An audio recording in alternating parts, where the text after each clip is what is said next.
și gustul este diferit. Dacă aveți un restaurant sau ceva, faceți ca mine, nu-i mai pun în apă, îi băgăm direct în sos. Astfel amidonul care l-au în ei și lasă aici în sos. Prietenii mei gurmanzi, ați mai învățat un truc bun. Cartofi gratinați la cuptor sau cartofi franțuzești. Vă salut, prietenii mei gurmanzi. Astăzi o să vă prezint o rețetică simplă de cartofi gratinați la cuptor, inspirată dintr-o rețetă franțuzească, de aceea se numesc cartofi franțuzești, și o să vă arăt pas cu pas cum să-i pregătiți acasă, foarte simplu. Am toate ingredientele pe masă, deși eu vi le las scrise sub acest video, și o să vă spun așa în mare. Aici am pregătit cartofi. Cum știți de câți cartofi aveți nevoie pentru tava voastră? Fiți atenți ce am făcut eu. Am pus tava pe masă, am umplut-o cu cartofi și mi-am dat seama. Am 1,5 kg de cartofi pentru tava mea de 30 pe 22. Cașcaval, cât prindeți într-o mână, 150-200 de grame. Aici avem nucșoară. Nucșoara la sosul alb, v-am spus de fiecare dată că merge foarte bine și mie îmi place. O las aici. Am smântână lichidă.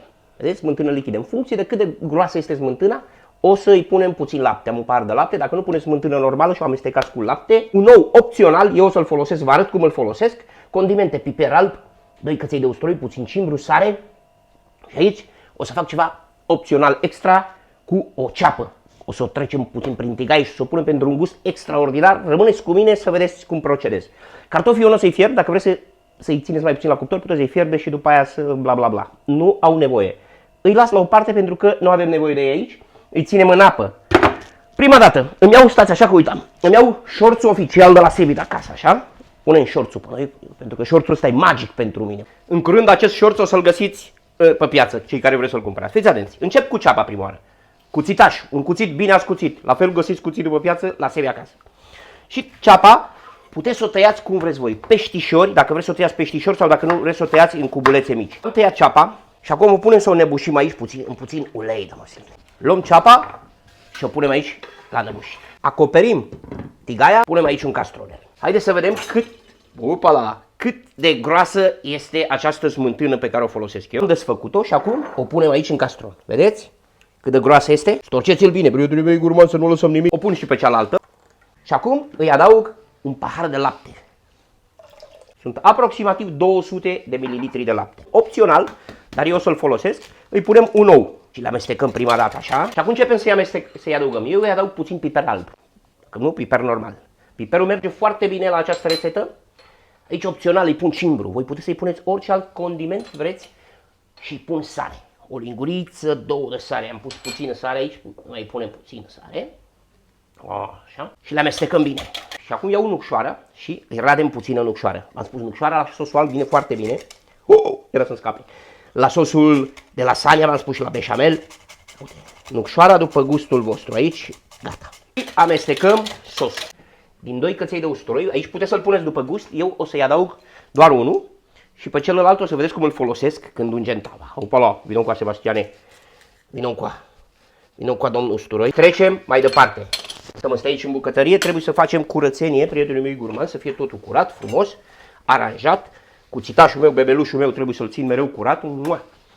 Așa. Acum ce fac? Adaug puțin cașcaval și aici. Ceapa continuă să se bocească, vedeți? Puțin cașcaval adaug. Filmează și ceapa ca să vadă, prietenii mei gurmani, vedeți? Ia să năbușe. Nu o prăjim, nu avem nevoie de ceapă caramelizată. Și vreau să vă spun acum ceva important, ce vă sugerez eu aici să faceți.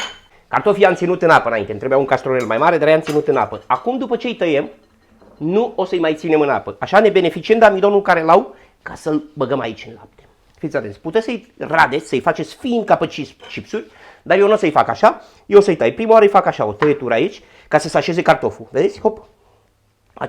Această tăietură o punem direct aici. Acum cu un cuțit bun, cum v-am spus, dacă aveți un cuțit bun, puteți să-i faceți chipsuri. Vedeți? Îi tăiați așa subțirei cum vreți. Dar noi nu o să-i tăiem subțirei, o să-i tăiem așa, mai mici de jumătate de centimetru. Vedeți? Cam așa o să-i tăiem.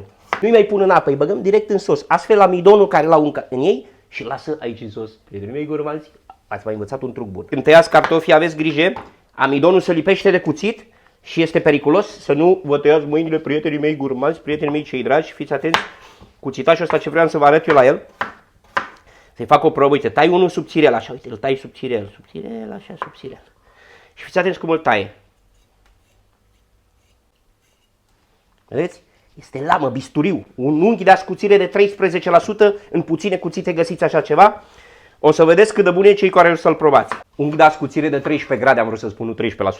Chiar ieri, nu mai știam ce să pregătesc Și o doamnă mi-a spus, Sebi, de ce nu le pregătești cartofi franțuzești? Și zic, opa, bună idee pentru prietenii mei gurmați. Și în rețeta viitoare am cules frunzele de viță de vie și vă pregătesc sărmăluțe în foi de viță. Gata. Am terminat cu ultimul cartof. Între timp, vedeți, ceapa tot acest timp a stat aici. O opresc. Am gustat de sare, de piper, este perfect. Și acum lăsăm puțin cartofiorii noștri aici, să-și tragă bine gustul, sare, piper și toate cele. Și trec cu untul și cu tava. Ce tavă folosesc? O tavă de 30 pe 22 de centimetri aproximativ. Dar în funcție de tavă, eu v-am arătat la început cum să calculați câți cartofi aveți nevoie. Fiți atenți ce am făcut. Luați cartofii și puneți în tavă, aproximativ. Da? Ca să știți. Acum ce fac? Când pregătesc untul amestecat cu usturoi, punem aici. Îl pisăm. Luăm untul și îl amestecăm cu usturoi. Cu furculița este mai greu, prietenii mei gurmați, dar cu mâna curată este mult mai ușor. Și acum luăm usturoiul cu unt și tapetăm tava. Bun, să vedeți, prietenii mei gurmați, ce cartofi gratinați mâncați voi la voi acasă. Așa simplu și gustos. Și acești cartofi sunt o garnitură perfectă lângă un peștic, lângă o cărniță, lângă ce vreți voi. Ați văzut ce puțin am muncit și ce rețetă gustoasă și simplă v-am prezentat astăzi. Fiți atenți. Ceapa. Filmează, te rog frumos, aici uitați ceapa cum a rămas, vedeți? Ceapa doar am înăbușit-o puțin. Și acum ce faceți? Foarte atenție. Mâinile bine spălate, cu mânuța. Și nu trebuie să-i aranjați. Îi luați așa cum îi iau eu, fiți atenți. Apun, așa. Îi luați și îi aranjați așa cum mâna un pic. Când vedeți că am astupat partea de după fund, ce fac? Luăm puțin cașcaval, așa, și punem puțin cașcaval. În partea de mijloc să fie cașcaval.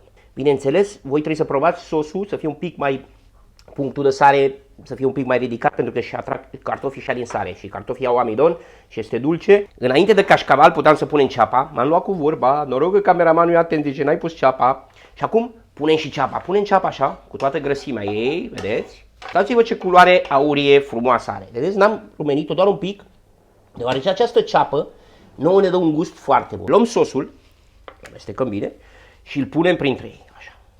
Vedeți? Sosul n-a trecut de cartofi, eu îl pun pe tot. Haideți să vorbim despre coacere. Ținem cont că noi cartofii nu avem fierți. Cum îi coc eu? Dacă vreți, depinde de cuptor, puteți prima oară o să-i puneți folie de aluminiu sau foaie de copt să nu se ardă deasupra, dar nu se ardă. Eu am încălzit cuptorul la 200 de grade Celsius, temperatură de sus și de jos.